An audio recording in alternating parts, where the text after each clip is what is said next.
What's going on, y'all? I figured I would do a real quick update video on this thing now that I have had the chance to put about 750, well, it's about 720 rounds through it at this point, and it has been 100% reliable. If you were just now seeing this video, or if this is the first of the two that you've seen, I would recommend to go back and watch the very first video I did on this thing whenever I first got it, and what I did to it before I even shot it. Having said that, at about 720 rounds through it now, I haven't had a single problem with this thing at all. So anyway, as far as ammo is concerned, what I've been running through mine, at least, is mostly for practice, was the Federal American Eagle 124 grain ball ammo, just standard 9x19 ammo. Tried some of the 124 grain law enforcement HST. It's also good stuff. I plan on using that to carry it, and yes, I am 100% planning on carrying it. It has been that reliable.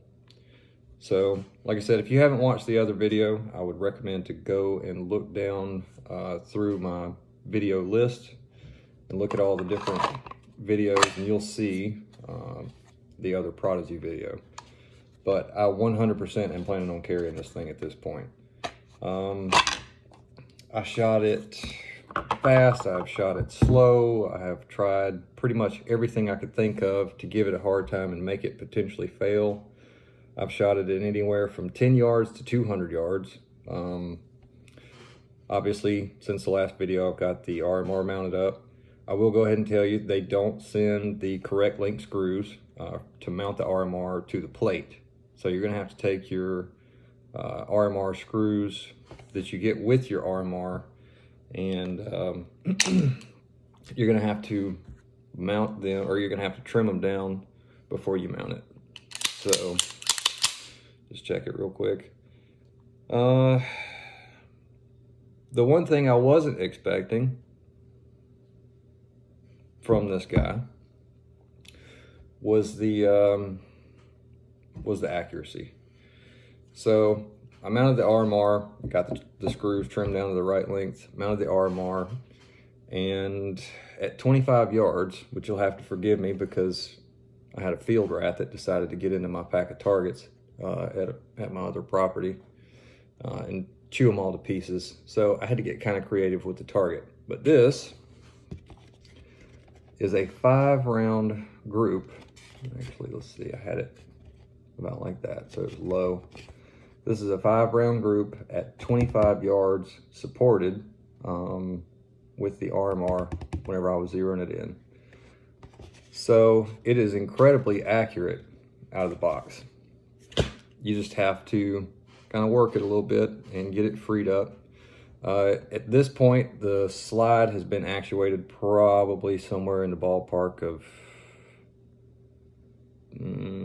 probably 23 or 2,400 times. Also, another thing, if you plan on running a dot sight on this, and you've just gotten one, or you're planning on getting one and then mounting a RDO on it, I would highly recommend to go ahead and do that before you go through and do what you have to do to the slide to get it to run like it should. Again, I'm not knocking Springfield at all. They could have very easily said, screw it, we're not gonna make this thing, or we're gonna have to get it to where it runs like a champ straight out of the box, which at that point it would have cost significantly more. But I haven't really done a whole lot to it.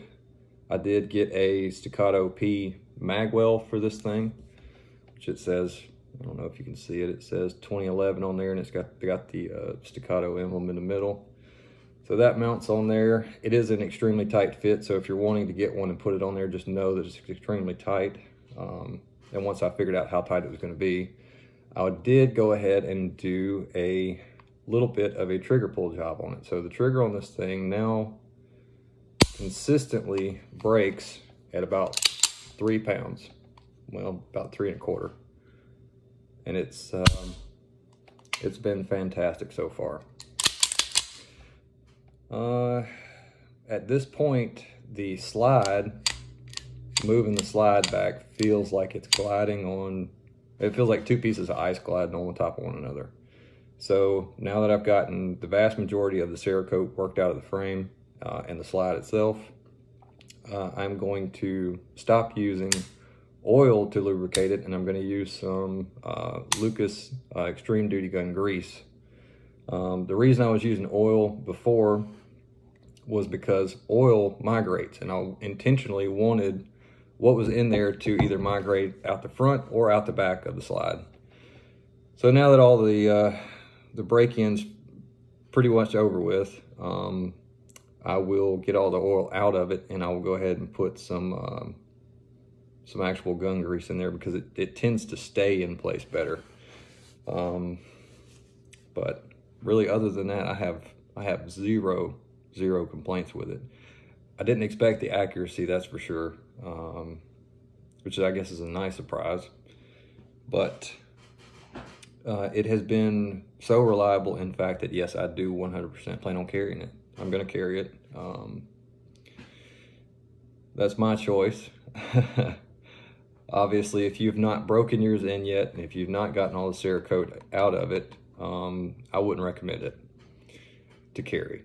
But having said that, at this point, I feel 100% comfortable in carrying it. It's given me no issues whatsoever. And I would recommend going through and doing what I said to do in the other video.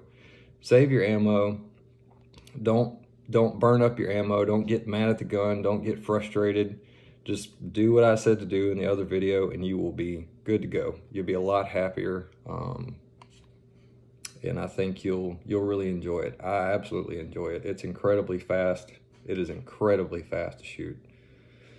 So anyway, and it's super accurate. I mean, it's ridiculously accurate. So I have no complaints whatsoever. I do plan on swapping out the front sight. That's the only other thing. The piping for the fiber optic on the front, it's been shot so much now that the bead is actually starting to migrate up and over the top of the front sight. So if that tells you how many rounds I have run through it and how much shooting it's done, it's been great.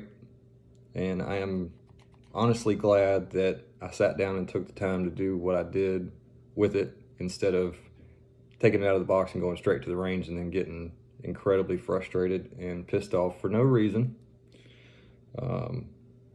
But yeah, I think it's a really good entry. It would be great. It would be a good idea to think of this as a blank canvas for all sorts of stuff that you can do for 2011s, 1911s and stuff like that. So basically just about everything for a 1911, aside from certain things like the trigger bow and all that kind of stuff, will interchange with a 1911 for the most part. You just have to make sure, like if you get into the guide rod and stuff like that, that you are dealing with a commander length if you've got the 4 1/4 model. I think they even make some Prodigy specific guide rods for it.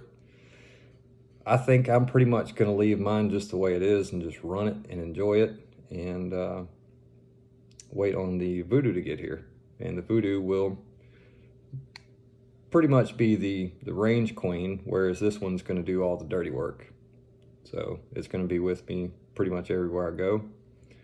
But now that I've gotten it worked out and I've gotten everything mounted up and zeroed the way it needs to be, I think this is going to be my go-to in terms of what I keep with me most of the time. So, but it's great. I haven't done anything technically to change the gun in and of itself, other than adding the flared magwell. The trigger itself, to lower the trigger pull weight, I'm trying to remember the guy's name now. I think he goes by American Trucker or something like that. But he has a pretty good video on how to lower the trigger pull weight in a 1911 or 2011. And I think what I'll do is I will put a video, or put a link to his video down there in the comments, or in the description of the video, so that you guys can go and look at it yourselves. If you are going to adjust the trigger pull weight, I would highly suggest, as soon as you take the 3-leaf spring out of the back of the gun, to take a side profile picture of it. So it'll have 3 fingers. You're going to want to turn it sideways and take a picture of it. That way that you can, in case you get a little carried away messing with it, you can get it back to how it was from the factory. So it's a bit of a tedious and kind of a time-consuming thing to do, because you have to tweak it a little bit, put it back in, check everything, make sure it functions and it does like it's supposed to. If it doesn't, then you got to take it back out and you have to bend it back to where it needs to be a little bit. But I got the trigger pull weight on this one exactly where I wanted it to be. Second try. So, but anyway, I'm perfectly happy with it. I think for the money that you spend, it is a really, really good pistol.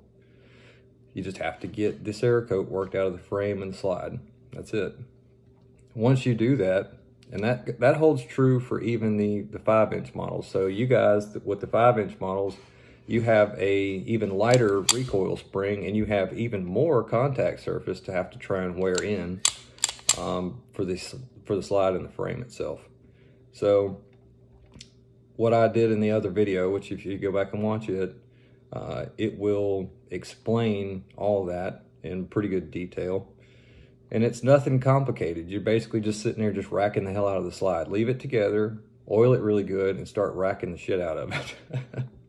Which I know seems kind of ridiculous, but you know, whenever you consider what this is and what something that would run 100% straight out of the box would cost, hell yeah, I'd put it in the elbow grease to do it. So, but anyway, like I said, for a gun that I had really no desire to own, and just wanting to get experience with the 2011 in and of itself, I think it's actually really great, and I think enough of it that I would 100% carry it. Well, I wouldn't think twice about it. But yeah, and I think that has to, I mean, that's got to say a lot. So, but anyway, there you go.